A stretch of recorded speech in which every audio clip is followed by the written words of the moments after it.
Oke, terima kasih Mas Aldi dan Mas Yudi atas presentasi materi yang sangat menarik ya Bapak Ibu semua, karena terkait K3 juga ada pengaruhnya buat kita semua. Ini sebagai informasi nih yang ikut join nih sampai tembus kurang lebih 423 peserta ini. Cukup banyak, cukup antusias nih terutama Bapak Ibu semua ini mengikuti materi K3. Baik, mungkin masih ada beberapa hal yang penasaran ya, yang masih ingin dikulik terkait K3 ini. Sudah ada beberapa pertanyaan yang masuk via Slido. Untuk sesi pertanyaan ini akan kami bagi menjadi dua. Yang pertama, kami akan bacakan via Slido terlebih dahulu, untuk kemudian nanti untuk sesi tanya jawab langsung mungkin akan bisa dipandu oleh Mas Gatot. Nah, untuk pertanyaan pertama nih, langsung saja nih kepada Mas Aldi dan Mas Yudi. Dari Slido atas nama Bapak Lazuardi Langit. Ada nggak ini? Lazuardi Langit dari unit mana ini, Bapak? Ini ada. Ini pertanyaannya terkait NA ya, IKU yang memiliki capaian NA. Jadi pertanyaannya, untuk IKU yang sampai akhir tahun berkenaan tidak memiliki nilai capaian, apakah akan mempengaruhi nilai K3? Nah ini saya lihat di pertanyaan lain juga banyak juga ini yang menanyakan terkait NA ini. Jadi pengaruhnya bagaimana nih untuk nilai K3-nya? Apakah turun atau malah semakin naik? Nah, ini bisa langsung saja nih dikonfirmasikan, dijawab oleh narasumber handal kita, Mas Yudi dan Mas Aldi. Monggo dipersilahkan. Baik, terima kasih Mas Anja atas kesempatannya. Terima kasih Mas Lazuardi Langit atas pertanyaannya. Mohon izin Mas Ali untuk bahan tayangan yang tadi. Yang di awal di bagian mekanisme penilaian kinerja.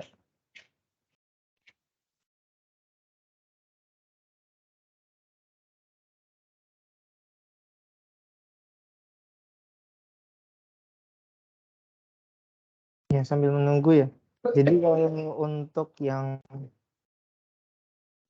di KMK 327 itu kan tadi pertanyaannya tuh apakah IKU yang tidak ada capaian sampai akhir tahun mempengaruhi nilai K3.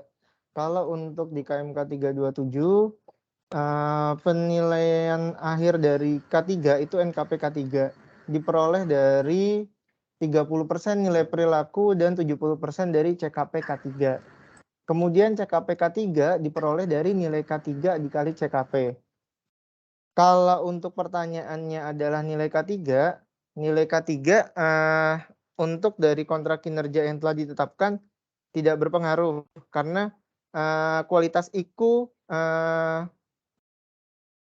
tidak dipengaruhi oleh capaian tahun tersebut. Kemudian kualitas target IKU juga dipengaruhi oleh pembanding target tahun ini dengan realisasi tahun sebelumnya, realisasi atau target tahun sebelumnya.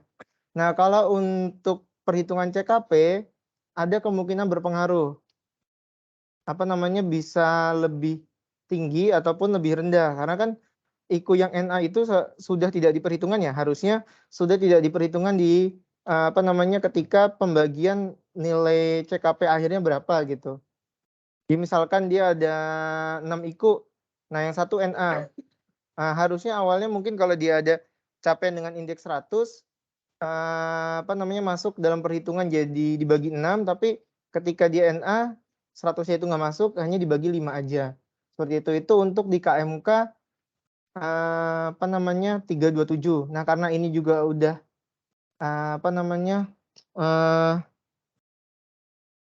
ada KMK yang baru, KMK 300. Kenapa saya jelaskan keduanya? Karena ini masih menjadi tanda tanya ya untuk untuk di tahun ini 2022 ini masih pakai yang perhitungan yang lama atau yang di KMK 300. Karena kan masih ada klausul ya bahwa KMK 300 sepenuhnya berlaku 6 bulan sejak diterbitkan. Nah, ini yang di tampilan. Nah, kalau untuk di KMK 300 nilai K3 itu sama seperti yang saya jelaskan, dia satu komponen sendiri. Kalau pertanyaannya terkait nilai K3, jawaban saya tidak dipengaruhi oleh realisasi tahun ini karena menghitung nilai kualitas IKU tahun ini dan nilai kualitas target tahun ini tuh membandingkannya target tahun ini dengan realisasi atau target tahun sebelumnya. Nah, kalau misalkan yang capaian NA itu mungkin ya bisa berpengaruh di nilai HKU-nya, nilai hasil kerja utamanya. Nah, itu tapi ya jadinya tetap akan berpengaruh ke nilai akhir. Hanya saja pengaruhnya itu apakah lebih besar atau lebih kecil banyak variabel ya untuk IKU-nya itu. Itu apakah indeks capaian kan realisasi bagi target ya. Sebesar apa hasil dari indeks capaiannya gitu. Sebesar apa realisasi dibagi targetnya. Seperti itu. Mungkin ada tambahan dari Mas Aldi.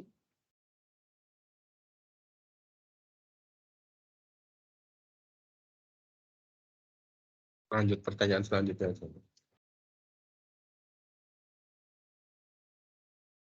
Siap. Ini ya sudah cukup jelas dari penjelasan dari Mas Yudi. Kalau nilai K3 dihitung berdasarkan kualitas kontrak kinerja. Jadi di tahun itu dihitung kualitas target IKU-nya dan kualitas IKU-nya sendiri. Ini Pak Lazuar di langit ada? Apakah sudah? Sudah, siap. Mungkin untuk selanjutnya Mas Gatot ada yang menarik lagi. Mohon izin Mas Anja, kebetulan agar lebih diskusi kita interaktif, ini di ruang meeting MS Teams sudah ada yang raise hand, mungkin dari Bu Seripah bisa langsung open mic untuk menanyakan langsung kepada narasumber. Kami silakan.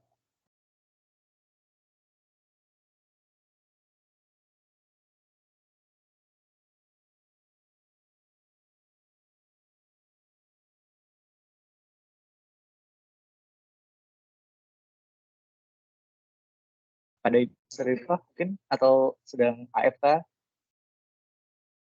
Sepertinya sedang AFK, mungkin lanjut aja Mas Anja dibacakan pertanyaan dari Slido yang sudah terpilih.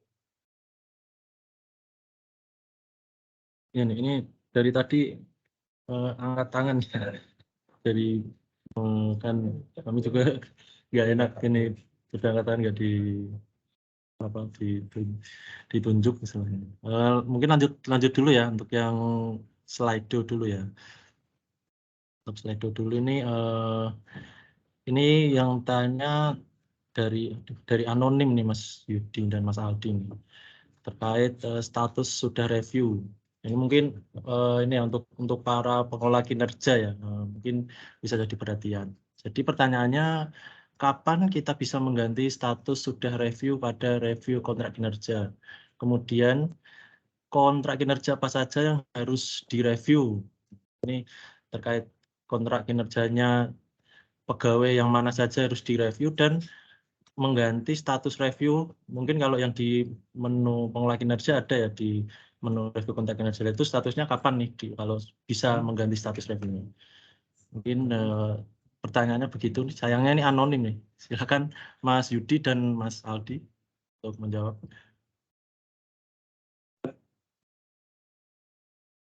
Izin menjawab Mas Yudi, maaf.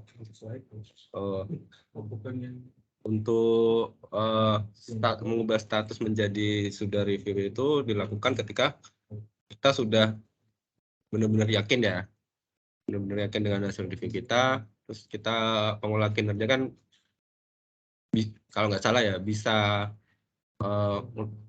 monitoring dulu mungkin nilainya gitu kan. Kalau misalnya nilainya sudah oke, mungkin udahlah review aja gitu, udah benar seperti itu.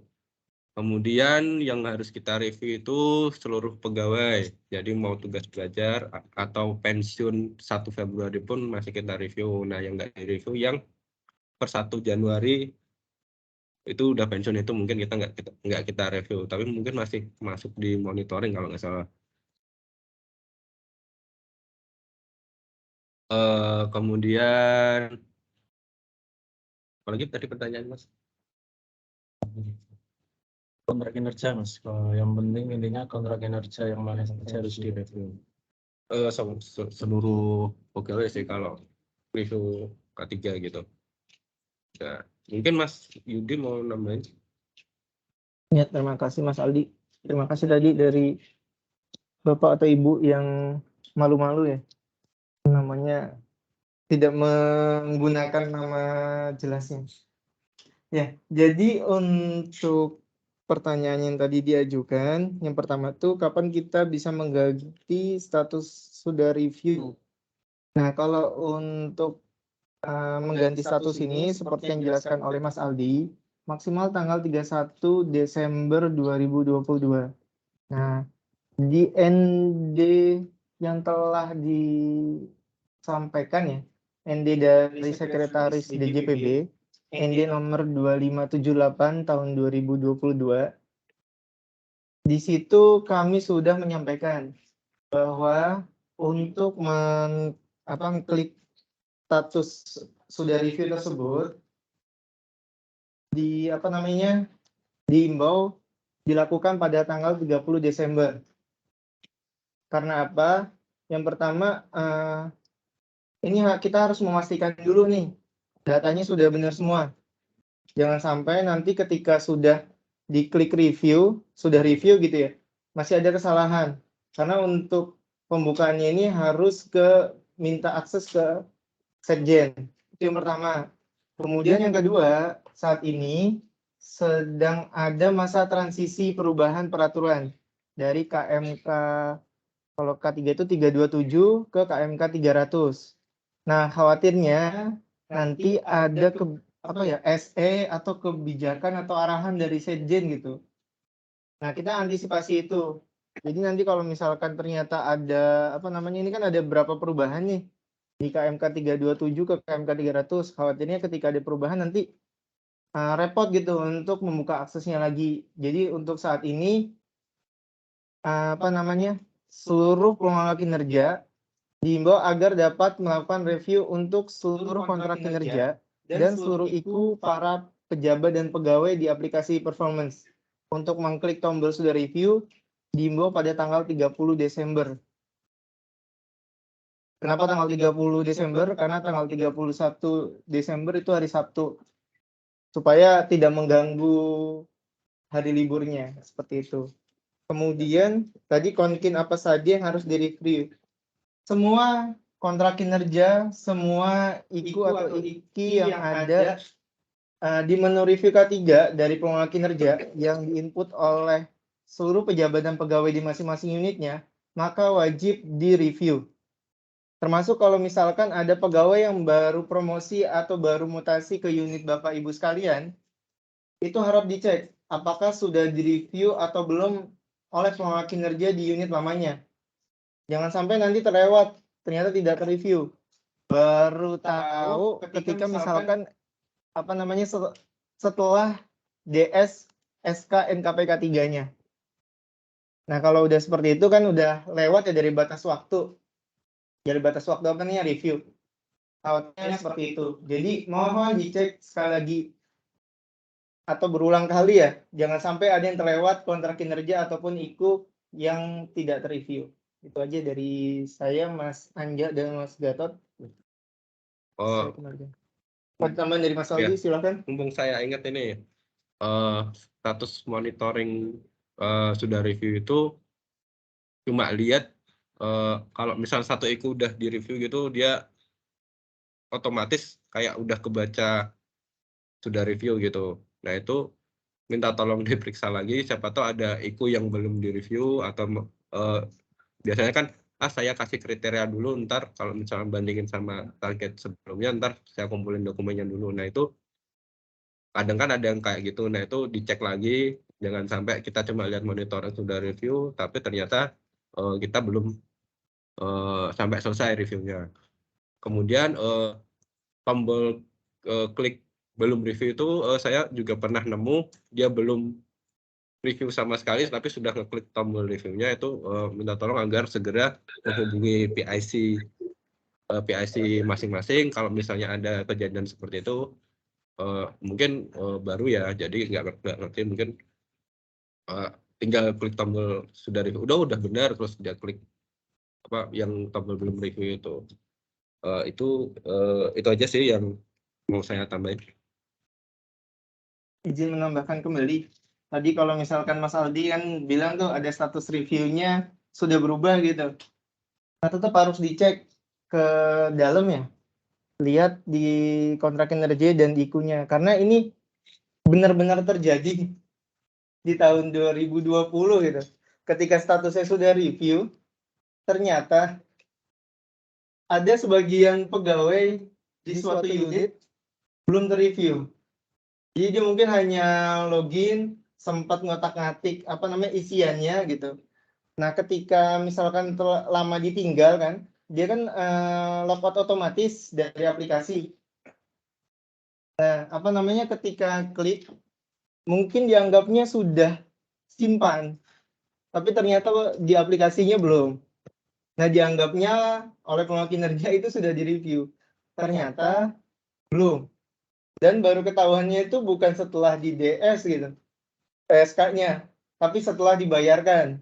Jadi mohon banget gitu untuk seluruh pengelola kinerja dan untuk pimpinan unit ya untuk dapat memonitor gitu dan mengecek kalau misalkan ada hasil yang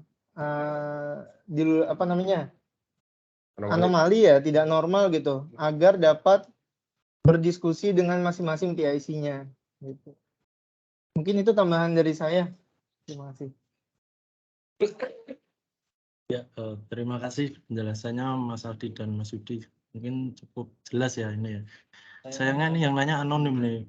Untuk yang nanya di Slido ini harusnya disebutin namanya juga ya Bapak Ibu. Nanti soalnya akan diundi nih biar dapat door prize kan. Jadi bisa disebutkan nama, kalau bisa unitnya juga. Jadi bisa jelas ininya. Nah, tadi mungkin sudah jelas ya. Yang penting harus ada kehati-hatian dari pengelola kinerja dan dipastikan semua kontrak atau semua IKU-nya bisa terreview.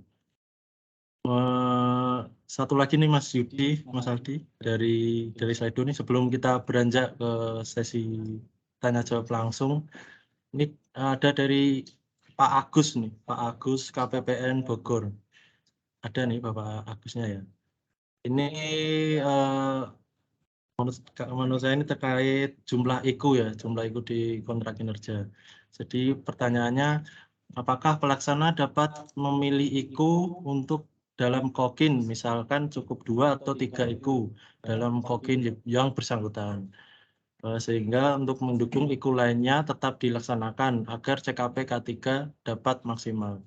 Ini saya ringkas mungkin pertanyaannya, ada syarat berapa minimal IKU atau jumlah IKU nih yang dimiliki pelaksana mungkin pengaruhnya terhadap nilai K3. Ada Pak Agus ya? Nggak mau menampakkan. Mungkin begitu pertanyaannya nih Mas Yudi, ini terkait jumlah IKU bagaimana nih pengaruhnya terhadap nilai K3, TKP K3-nya nih. Langsung saja mungkin dijawab Mas Yudi. Terima kasih Mas Anja. Tadi pertanyaan dari Pak Agus dari KPPN Bogor. Mohon izin menjawab. Bismillah. Untuk apakah pelaksana dapat memilih IKU dalam kontrak kinerja misalkan cukup 2 atau 3 IKU dalam konkin yang bersangkutan? Yang pertama, untuk batas minimal IKU di KMK 300 dijelaskan untuk pelaksana minimal memiliki 3 IKI ya. Ini istilahnya IKI ya. 3 IKI dalam 1 SKP. Nah, kemudian kalau untuk misalkan template dari kantor pusat gitu ada berapa IKI, kemudian hanya memilih beberapa IKI. Nah, kalau untuk IKI itu yang pertama kan kesepakatan antara pegawai yang bersangkutan dengan atasannya. Nah, untuk berapa yang masuk bisa disesuaikan dengan tugas fungsi yang dilakukan gitu. Apa aja menjadi tugasnya itu yang diukur dalam IQ seperti itu. Nah, kalau untuk berpengaruh atau enggak ke CKP K3, untuk perhitungan K3 sendiri tadi kan ada 2 ya. Ada kualitas IQ, kemudian ada kualitas target. Nah, mungkin kalau Bapak Ibu mau simulasi sendiri disilahkan, tapi banyak variabel gitu untuk CKP K3 itu gitu. Untuk nilai K3 ya, nilai K3 ada banyak variabel. Misalkan capaian tahun sebelumnya itu dibandingkan dengan target tahun ini tuh berapa sih? Apakah lewat dari 25% target tahun sebelumnya atau enggak? Kemudian target tahun ini kita juga menentukannya berapa gitu. Nah, itu terlalu banyak variabelnya. Kalau misalkan tadi mau dicoba, silakan aja gitu dengan yang di paparan ada nanti yang kita bagikan. Tapi kalau untuk berpengaruh dikit atau banyak sebenarnya selama IQ-nya berkualitas harusnya nggak ada istilahnya nggak ada isu gitu untuk nilai K3-nya kecil seperti itu. Kalau misalkan punya IQ 10 selama IQ-nya bagus semua juga dan capaiannya juga bagus, sebenarnya nggak ada masalah sih, tetap aja bagus. Kalau IQ-nya cuma 3 tapi kualitas IQ dan kualitas targetnya jelek juga bisa aja nilainya jelek gitu. Jadi banyak variabel gitu, bukan kalau menurut saya tidak ditentukan dari berapa jumlahnya IQ, tapi seberapa berkualitas IQ dan target IQ-nya itu sendiri. Seperti itu Pak Agus.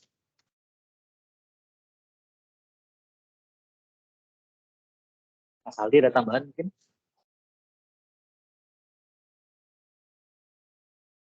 Ada Mas. Baik. Terima kasih Mas Anja telah memandu pertanyaan dari Slido. Untuk selanjutnya, karena ini sudah mulai banyak yang raise hand, kami persilahkan untuk bertanya langsung kepada Ibu Sinta Cynthia Dewi. Dapat langsung open mic untuk menanyakan langsung pada narasumber. Iya, siap. Terima kasih Pak Ali. Perkenalkan, saya Sinta dari KPPN Jakarta 3. Pakai masker dulu. Izin bertanya. Suaranya gimana? Jadi saya punya tiga IQ Pak. Nah, tapi yang satu IQ-nya itu abu-abu sampai akhir tahun. Karena kan satunya tuh IQ rekon ya, IQ rekonsiliasi eksternal. Karena di not available kan dari triwulan 2 sampai dengan triwulan 4. Artinya IQ tersebut sangat bergantung dengan capaian triwulan 1. Nah, sedangkan di triwulan 1 itu saya blind spot gitu. Nah, jadi kan yang terisi itu hanya 2 IQ ya Pak. Nah, untuk IQ yang satu ini, yang abu-abu ini, apakah harus dihapus dari kontrak kinerjanya atau dibiarin aja kayak gitu Pak. Terima kasih. Baik, cukup satu pertanyaan, Bu Sinta. Iya Pak. Baik, silakan kami ke narasumber, Mas Didi atau iya, Mas Pak. Terus pengaruhnya ke K3 gimana Pak kalau misalnya itu dibiarin sama misalnya apakah dihapus gitu? Baik, terima kasih pertanyaannya. Mas Aldi atau Mas Didi nanti langsung jawab. Ya, mohon izin Mas Gatot menjawab pertanyaan dari Mbak Sinta Cynthia Dewi. Ini sebenarnya pertanyaannya mungkin hampir sama ya dengan pertanyaan tadi yang dari Mbak Lazuar di Langit yang pertanyaan pertama. Apabila ada IQ yang tidak memiliki capaian atau NA sampai akhir tahun gitu. Untuk nilai K3-nya sendiri itu kan dipengaruhi dari kualitas IQ atau kualitas IQ dengan kualitas target IQ atau target IQ. Nah, kalau untuk kualitas IQ dan kualitas target IQ atau IQ itu tidak masalah, Mbak. Jadi pembandingnya adalah target tahun ini dengan target atau realisasi tahun sebelumnya. Nah, jadi untuk targetnya itu kan karena nggak ada realisasi gitu ya. Nah, itu targetnya tetap di input di e-performance nanti untuk dibandingkan dengan target dan realisasi Y-1 dan Y-2-nya. Kalau IQ itu memang IQ lama ya, tapi kalau IQ baru tanpa data historis kan tinggal dipilih IQ baru tanpa data historis. Nanti Y1 dan Y-2-nya bisa diisi untuk membandingkan kualitas target di tahun 2022 ini. Nah, kalau untuk tadi pengaruh ke nilai akhir atau enggak, itu tergantung dari, kalau kita masih pakai istilah 467 dulu ya, pakai istilah CKP, dipengaruhi oleh CKP-nya.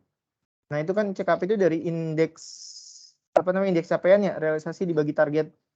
Nah, nanti dirata-rata ya dari seluruh IQ-nya gitu. Nah, itu nanti dilihat kalau IQ itu realisasinya bisa maksimal, apakah CKP-nya bisa lebih tinggi atau lebih rendah, itu pengaruhnya di situ sih Mbak. Seperti itu. Cuman ya kalau misalkan untuk nilai K3-nya insya Allah nggak ada pengaruh gitu. Mungkin di nilai akhir NKP K3-nya yang mungkin bisa berpengaruh seperti itu. Jadi berpengaruh di CKP-nya ya Pak ya? Iya, bisa berpengaruh di situ dan mungkin bisa lebih tinggi atau lebih rendah seperti itu. Oke, terima kasih Pak. Sama-sama Mbak Sinta. Sudah cukup jelas ya, Mbak Sinta, dari penjelasan dari Mas Yudi. Siap, cukup jelas Pak. Baik, untuk pertanyaan selanjutnya dari ada Mas Windu Stiandanu, Pak Windu Stiandanu, monggo kami silakan untuk langsung lanjutkan pertanyaannya. Dapat open mic. Terima kasih, Mas. Apa suaranya bisa didengar? Jelas, Pak Windu. Oke. Mas Anja, makasih ini tema tentang kopi senja menuju sore hari ini memang menarik ya. Ini menunjukkan optimisme kita ya. Adanya Tukin K3 tahun depan tuh masih ada itu. Dengan adanya pembahasan ini ya. Ya semoga ya. Kemudian yang kedua, ini saya mau tanya, ini langsung ke pertanyaan untuk IQ hard kompetensi Mas. Hard kompetensi ini kan IQ ini ya, ini untuk level pejabat ya yang punya staff ya. Nah, dan ceritanya kan awalnya kan pejabat ini punya staff yang memenuhi syarat untuk hard kompetensi ya. Nah, staffnya itu kan udah ikut lah, dalam tanda kutip ikut 3 triwulan lah, dari awal tahun sampai triwulan 3 atau bahkan dari tahun sebelumnya gitu. Jadi udah setahun lebih gitu ikut seksi tersebut. Tapi tiba-tiba ada mutasi internal ini Mas Anja di awal triwulan 4 gitu. Sedangkan hard kompetensi kan pelaksanaannya di triwulan 4 ya biasanya gitu. Nah, seksi yang kehilangan stafnya tadi itu dapat gantinya itu CPNS gitu Mas. CPNS yang baru masuk dan belum memenuhi syarat untuk hard kompetensi. Nah, ini kan lanjutannya kan pelaksana tadi kan bisa ikut hard kompetensi itu kan bisa memilih materinya ya, temanya itu untuk materi baru di tugas dia di mutasi yang baru atau di tugas fungsi dia sebelum mutasi internal gitu. Ini bisa nggak sih dipakai nilai hard kompetensi pelaksana tersebut sama kepala seksi yang lama gitu? Karena kan nggak fair sih sebenarnya, udah ada target, apalagi kalau pelaksananya bagus ya, nilainya besar gitu. Tiba-tiba dapat pelaksana CPNS kemudian yang nggak memenuhi syarat nggak ikut hard kompetensi gitu. Itu pertanyaan pertama. Terus pertanyaan kedua itu tentang kinerja tambahan yang biasanya ada ya, yang tahun lalu itu kita nginput SK itu Mas. Nginput SK misalnya 1 sampai 3 SK itu diakui beberapa 1 poin tugas tambahan gitu ya. Untuk yang tahun ini seperti apa, karena nanti pimpinan pasti Pak Kanwil punya itu, pasti tanya tentang nanti tugas tambahan, kinerja tambahan dia sebagai dewas, sebagai kepala perwakilan dan lain sebagainya gitu. Perlakuan di tahun ini nih seperti apa input di performance-nya untuk kinerja tambahan. Kemudian ketiga itu di tempat kami itu masih terdata pegawai yang pensiun di 31 Desember 2021 Mas. Jadi itu masih masuk ke data performance kami ya, jadi dianggap belum diupdate gitu, belum diupdate atau belum direview gitu, padahal pegawai tersebut udah nggak bikin kontrak kinerja lagi gitu Pak. Jadi kan kita yang nggak bisa ngapa-ngapain, namanya masih muncul di performance, sedangkan pegawai tersebut sebenarnya udah pensiun di 31 Desember 2021 itu, dan dia nggak bikin kontrak di 2022. Jadi di monitoring kemarin tuh ya sepertinya masih ada yang belum ke review gitu di Kanwil Bengkulu itu. Ya sebenarnya itu karena ada pegawai yang pensiun tadi. Saya kira itu Mas Anja dan tim. Terima kasih atas kesempatannya. Assalamualaikum warahmatullahi wabarakatuh. Waalaikumsalam warahmatullahi wabarakatuh. Baik, terima kasih Pak Windu atas pertanyaannya. Ada 3 pertanyaan ya. Yang pertama terkait IKU-HC pada level pejabat administrator pengawas. Kemudian pertanyaan kedua terkait kinerja tambahan atau tugas tambahan. Dan yang terakhir terkait data pegawai pensiun yang masih terekam di e-performance dan mempengaruhi review KK dan K3. Baik, kepada narasumber, kami silakan siapa yang mau menjawab lebih dulu. Izin menjawab Pak Setia Windu. Untuk pertanyaan pertama yang tentang HC kepala seksi, mohon maaf karena memang formulanya kan dia kan rata-rata hasil hard kompetensi bawahan kan, karena bawahannya nggak ada yang punya HC, jadi kalau menurut saya seharusnya dianggap NA. Itu yang pertama. Kemudian yang kedua, untuk tugas tambahan kita masih menunggu info dari Biro SDM. Untuk persiapan mungkin bisa dilihat di KMK 300 itu ada form kayak manual IKU gitu yang perlu disiapkan, mungkin SK-nya, kemudian manual tugas tambahannya sambil menunggu SE dari Biro SDM. Udah saya tanya dari bulan Agustus itu sampai sekarang masih belum ada hilalnya. Kemudian untuk yang ketiga apa tadi? Pegawai pensiun 31 Desember 2021 masih terekam. Ya memang untuk pegawai pensiun yang TMT 1 Januari pensiun memang masih ada. Itu dibiarin aja, mungkin bisa dikonfirmasi bisa dilaporkan ke PIC-nya masing-masing biar nanti nggak masuk di monitoring kami gitu. Mungkin ada yang mau nambahin, Mas Yudi? Mohon izin Pak Windu, terkait pertanyaannya yang pertama itu yang nilai hard kompetensi, kemudian pelaksananya baru dan CPNS. Nah iya, tadi sesuai yang disampaikan oleh Mas Aldi ya, bahwa tidak bisa berarti realisasinya NA. Yang pegawai law tidak bisa diklaim karena kan itu periode pelaporannya gitu. Ketika periode pelaporan, pelaksana yang aktif yang pelaksana CPNS tadi gitu, bukan pelaksana yang ada di tahun di periode sebelumnya gitu, sebelum ada mutasi internal.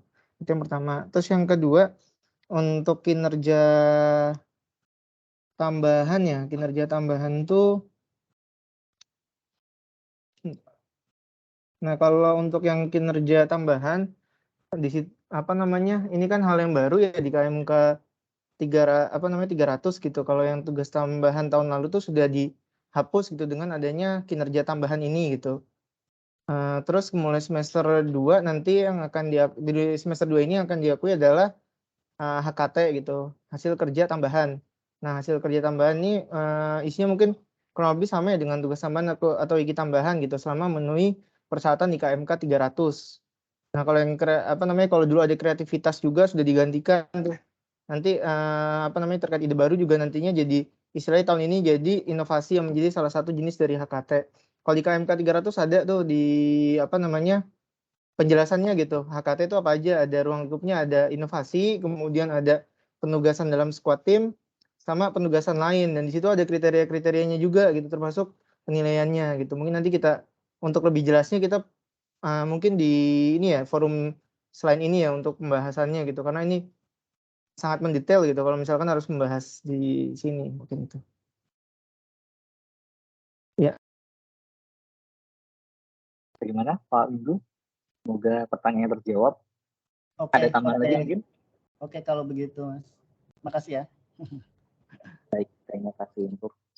Selanjutnya kita beranjak ke pertanyaan selanjutnya yang sudah raise hand. Di sini Bu Noviati bisa langsung unmute open mic Bu menanyakan kepada narasumber. Terima kasih. Suara saya kedengaran? Jelas Bu. Oke. Assalamualaikum warahmatullahi wabarakatuh. Makasih atas kesempatannya. Yang saya akan tanyakan ini terkait dengan review kontak kinerja untuk pegawai yang IJF, yang internal job vacation. Jadi nanti kan kami kesulitan dalam datanya ya, data pendukungnya karena mereka kan baru di kita. Jadi untuk kesulitan mungkin kita menentukan apakah ini IKU lama, IKU baru dengan historis atau non historis. Nah, bagaimana ininya? Apakah dari kantor pusat akan ada bantuan terkait data IKU gitu atau bagaimana itu? Terus yang kedua, mungkin kita juga saya butuh penegasan juga terkait dengan implementasi KMK 300. Apakah memang sudah ada sinyal benar gitu untuk kita laksanakan di review K3 ini atau memang belum, karena itu berpengaruh sekali terhadap nilai K3 kita ya, misalnya tanggung renteng dan sebagainya gitu. Itu saja Pak. Terima kasih. Assalamualaikum warahmatullahi wabarakatuh. Waalaikumsalam warahmatullahi wabarakatuh. Baik, terima kasih Bu Noviati atas pertanyaannya. Ada 2 pertanyaan ya. Pertama terkait bagaimana review pegawai yang IJP baru masuk dari DJPB, sebelumnya unitnya di luar DJPB, dan terkait penegasan implementasi KMK 300 di tahun ini bagaimana.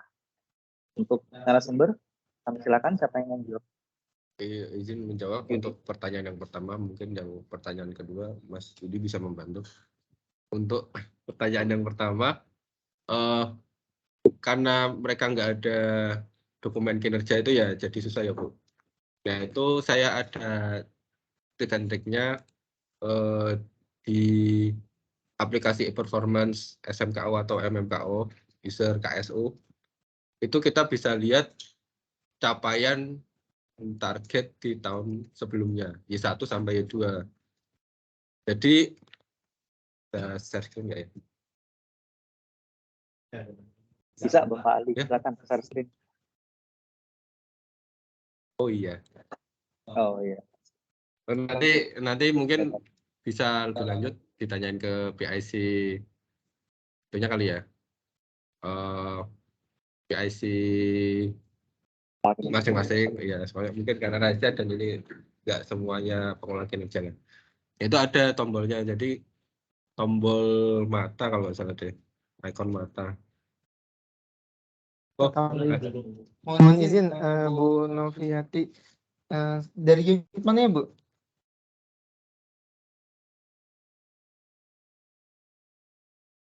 Masih mute Bu, Mas. Kalsel. Dari Kalsel. Oke, Iya. nanti dengan Mas Haris atau Mas Anja ya sekarang. Oh, Untuk apa namanya? Untuk pegawai yang baru masuk ke DJPB Bu ya, memang mungkin jadi satu kesulitan kita bersama ya.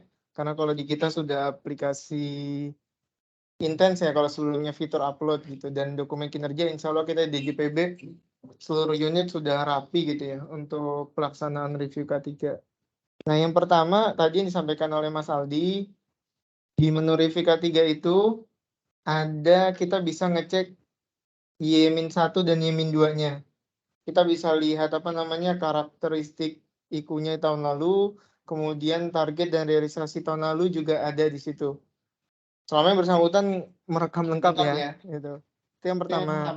Yang kedua bisa dikonfirmasi ke pegawai yang bersangkutan dokumen kinerjanya.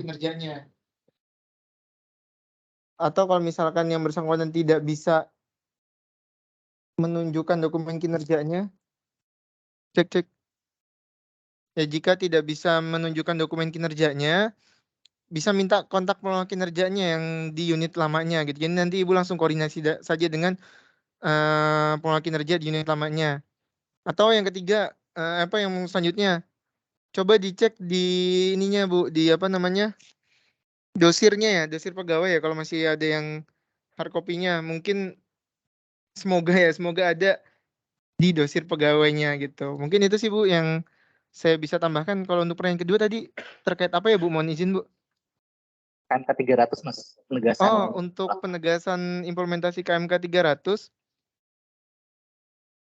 kami di Sekretariat DJPB juga masih menunggu Bu untuk apa namanya penegasannya, karena informasi dari teman-teman Rocankyu akan ada SE terkait implementasi KMK yang baru ini yang akan diterbitkan oleh Setjen ya dari apa namanya dari Biro SDM.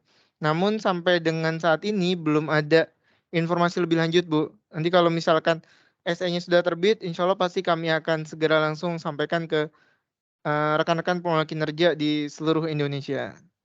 Ya, terima kasih. Ada lagi yang ditanyakan, Bu? Ya, baik. Terima kasih. Saya kembalikan ke Mas Aldi dan Mas Anja dan Mas Gatot. Baik, terima kasih Mas Yudi, Mas Aldi. Nah, ini masih ada penanya lagi nih. Mungkin ini yang terakhir ya. Untuk Mikael Yudhistira Fajar, kami silakan untuk open mic.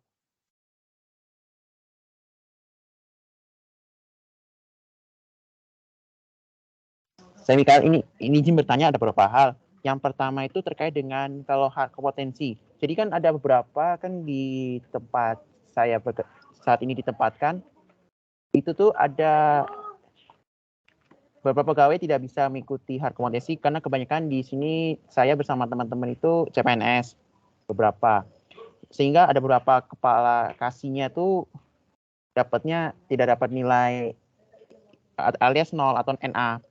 Nah, apakah kalau di IKU tersebut di kepala kasihnya itu dibiarkan saja, misalnya sudah ada nilai target tapi tidak ada nilai realisasi, itu dibiarkan saja atau dihapus gitu nilainya. Terus yang kedua, kan misalnya pegawai yang mutasi ini kan dapat penempatan nih, misalnya penempatan ke Kanwil A, terus ditempatkan di sesi PPA 1A. Nah di sini kasusnya tuh kayak contohnya seperti ini. Misalnya CPNS itu ke Kanwil itu pada TMT-nya 1 September. Lalu ditempatkan di seksi PPA 1A. Nah, kontrak kinerja awalnya tuh mendapatkan misalnya IKU, salah satu IKU-nya tuh saya lupa IKU-nya apa, tapi ada satu IKU. Nah, tapi perbandingan target dan realisasi IKU-nya itu tidak ada pembandingnya dengan pegawai yang digantikan karena pegawai asli di Kanwil tersebut itu cuma ada satu. Sementara itu pegawai yang mutasi ini adalah pegawai tambahan, misalnya di seksi tersebut. Nah, bagaimana kalau untuk di reviewnya kalau memasukkan target dari realisasi itu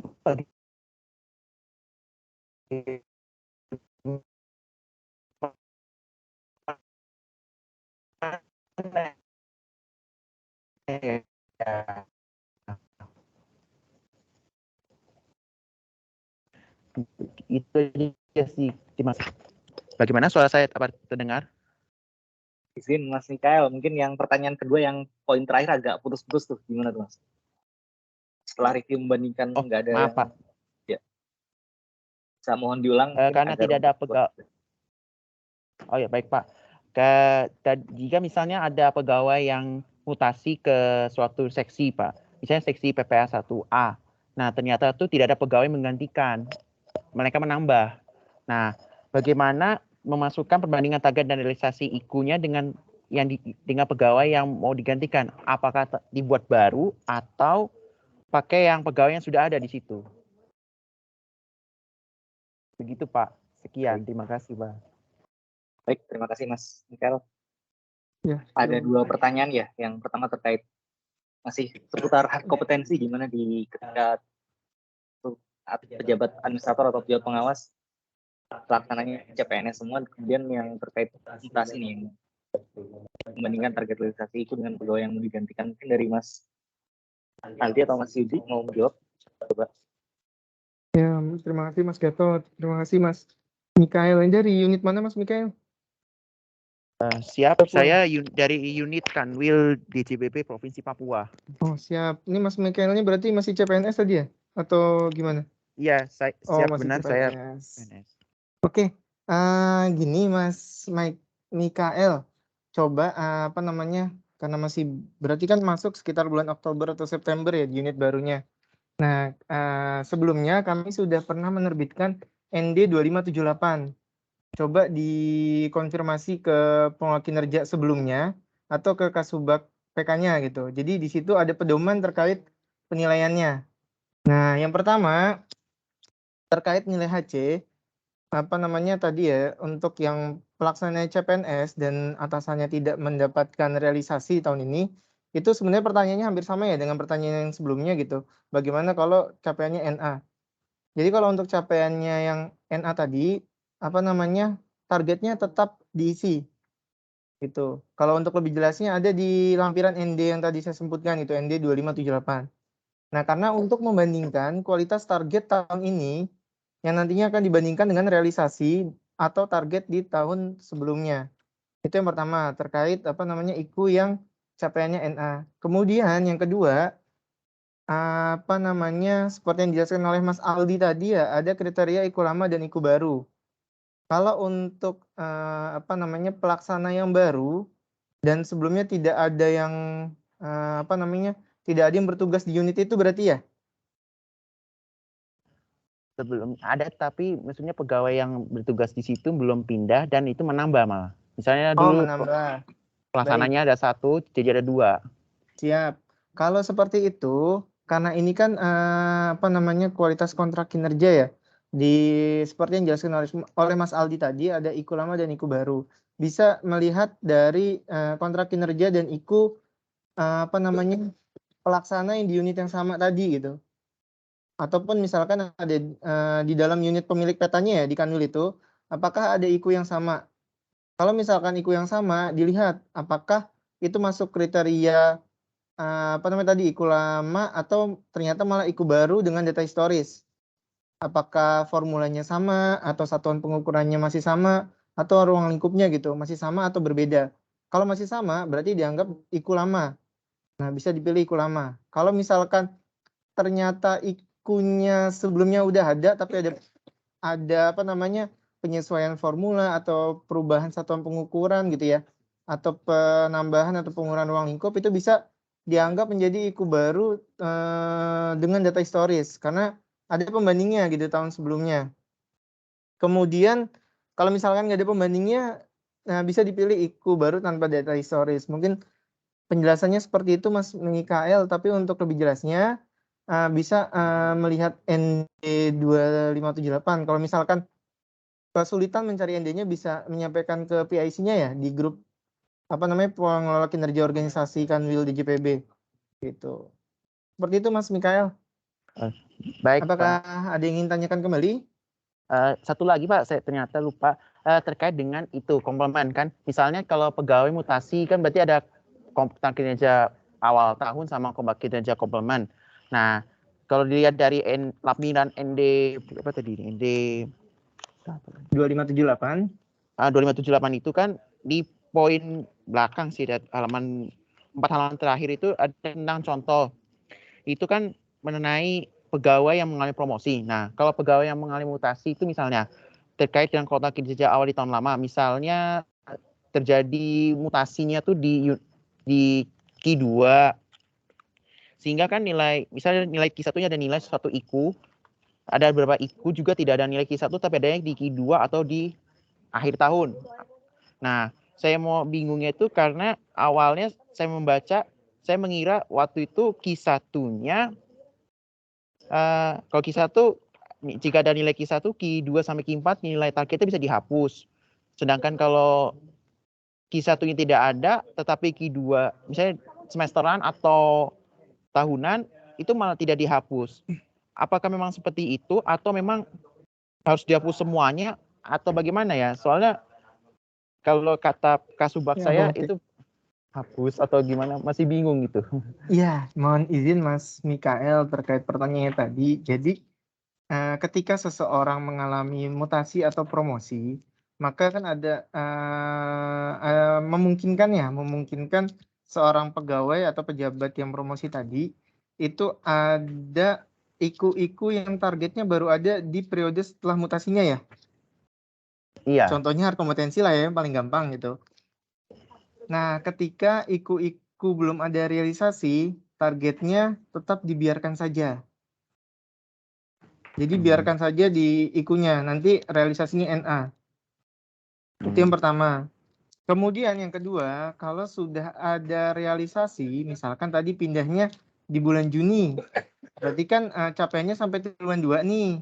Nah, kalau misalkan sudah ada realisasi sampai triwulan 2, target di triwulan 3 dan triwulan 4-nya dihapus. Seperti itu. Jadi yang membedakan hanya apakah IKU itu sudah memiliki realisasi atau belum ketika periode mutasinya gitu. Kalau misalkan belum tadi dibiarkan saja karena untuk menghitung kualitas target IKU-nya, tapi kalau misalkan sudah ada realisasinya sampai dengan yang bersangkutan mutasi, periode setelah mutasi targetnya dihapus saja. Seperti itu Mas. Sekarang Ini untuk antisipasi ya, kalau misalkan nggak dihapus ada beberapa IKU TLK yang targetnya naik terus tuh. Nanti khawatirnya ketika akhir tahun pembandingnya realisasinya cuma sampai semester 1, tapi targetnya sampai tahunan. Jadi untuk antisipasi seperti itu sih. Makanya dibagi 2 kategori tadi, apakah sudah ada realisasi atau belum. Seperti itu Mas Mikael, apakah masih ada pertanyaan? Sudah cukup. Betul Pak. Terima kasih banyak Pak atas jawabannya. Terima kasih, saya kembalikan ke Mas Gatot dan Mas Anja.